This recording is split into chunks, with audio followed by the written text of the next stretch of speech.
Os evolucionários é preciso ser capaz de explicar como se pode montar este sistema gradualmente, quando não há função, até que se tenha todas as partes no lugar.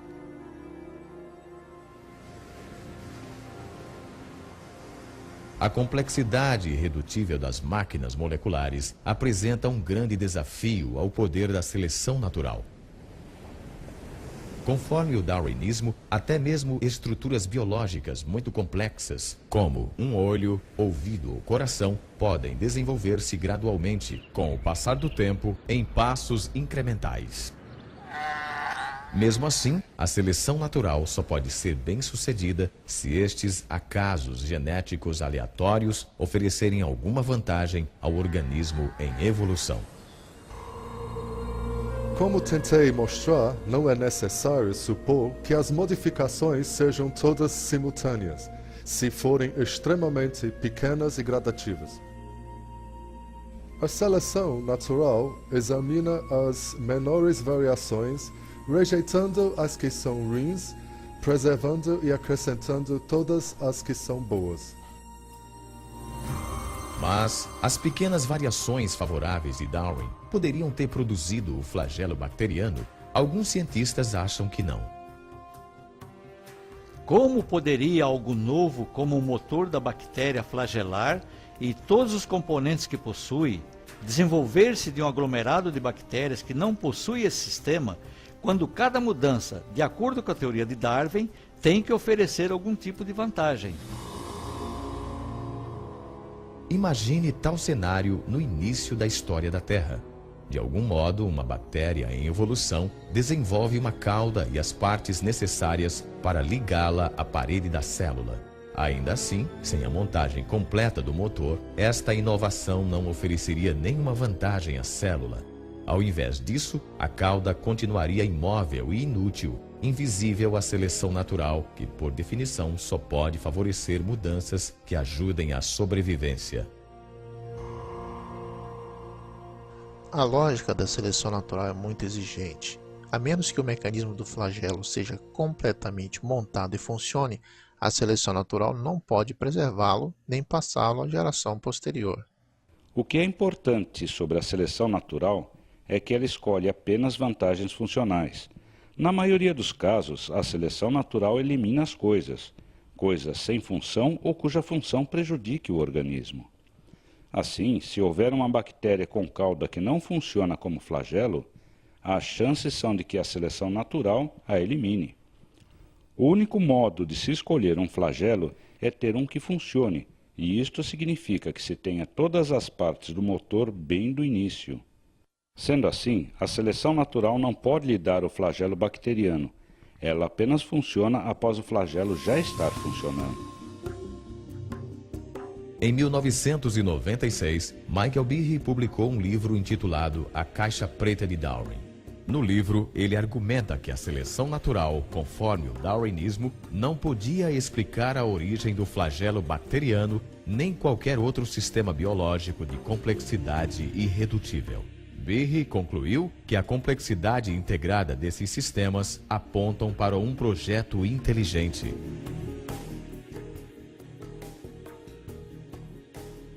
A Caixa Preta de Darwin criou uma controvérsia imediata. Mais de 75 publicações revisaram o livro. Alguns cientistas elogiaram a obra de Behe, ao passo que outros a descartaram como não científica e motivada pela religião. Alguns insistiam também que ele subestimara o poder da seleção natural. Argumentavam que o motor flagelar poderia ter sido criado com partes de outras máquinas moleculares mais simples, como esta bomba celular. Se os componentes da bomba já existiam, poderiam ter sido preservados pela seleção natural antes mesmo que o motor bacteriano surgisse. Esta teoria se chama coopção. Está dizendo, em essência, que a evolução ou seleção natural em algum momento pôde pedir emprestado componentes de uma máquina molecular e construir uma nova máquina com alguns destes componentes. Scott Minich pesquisou o motor flagelar durante uns 20 anos. Sua pesquisa o levou a contestar o argumento da coopção. Com o flagelo bacteriano, você se refere a uma máquina que tem 40 partes estruturais. Isso mesmo, descobrimos que 10 destas partes estão envolvidas em outra máquina molecular, mas as outras 30 são únicas. Então, onde vai consegui-las? Eventualmente, você terá que considerar que cada uma das partes originalmente tivesse outro propósito. Assim, só se pode seguir este argumento até o ponto em que surge o problema de que se está pegando partes do nada. Mas mesmo que se considere que tem-se disponíveis todas as partes necessárias à construção destas máquinas, este é apenas parte do problema, talvez ainda mais complexo. Eu considero o mais complexo são as instruções para a montagem, fato nunca mencionado pelos oponentes do argumento da complexidade irredutível. Pesquisas feitas sobre o motor bacteriano revelam um nível ainda mais profundo de complexidade, pois sua criação não só exige partes específicas, mas também uma sequência precisa de montagem. É preciso fazer as coisas na hora certa, é preciso ter o número certo de componentes, é preciso fazer a montagem em uma certa sequência, é preciso poder dizer que os montou adequadamente, de modo a não desperdiçar energia, criando uma estrutura que não vai ser funcional. Construir uma máquina molecular se compara à construção de uma casa, seguindo uma planta detalhada e uma ordem de construção. O alicerce de uma casa é feito antes de construir as paredes. O encanamento e as instalações elétricas são instalados antes de rebocar as paredes. As janelas precisam estar no lugar antes que se coloque a pedra do parapeito, e as telhas só podem ser colocadas depois da estrutura para o telhado. A mesma coisa acontece na criação de um motor flagelar. Esta estrutura é feita de dentro para fora. Conta-se o número de componentes na construção de um anel, da parte fixa do motor, e depois de montado algo diz: tudo bem, não se precisa mais desse componente. Acrescentamos então um eixo, um anel, outro eixo e um cotovelo. Quando o cotovelo chega a certo tamanho e certo grau de curvatura, mais ou menos 90 graus, termina aquele processo e então se começa a acrescentar os componentes para a hélice. Tudo isso é feito numa sequência precisa, exatamente como se constrói uma casa.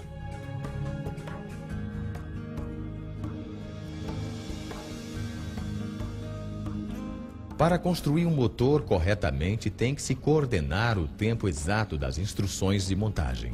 Mas como a seleção natural podia fazer isso? A coopção não explica isto. Para construir esse mecanismo flagelar, ou milhares de outros mecanismos na célula, exige-se que outras máquinas regulem a montagem destas estruturas e que estas máquinas, por sua vez, exijam outras máquinas para a sua montagem. Se uma destas partes estiver faltando ou for colocada no lugar errado, seu motor não vai funcionar. Assim, o aparelho para a montagem do motor flagelar é, em si mesmo, um complexo irredutível. De fato, o que temos aqui é uma complexidade irredutível do começo ao fim.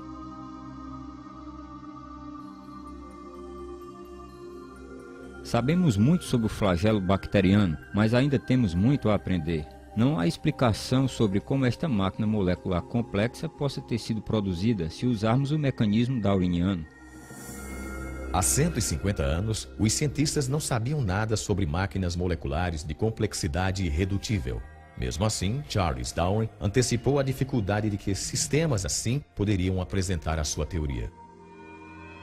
Se pudéssemos demonstrar que tal órgão complexo existisse, o qual possivelmente não pudesse ter sido formado por pequenas modificações sucessivas, minha teoria iria totalmente por água abaixo.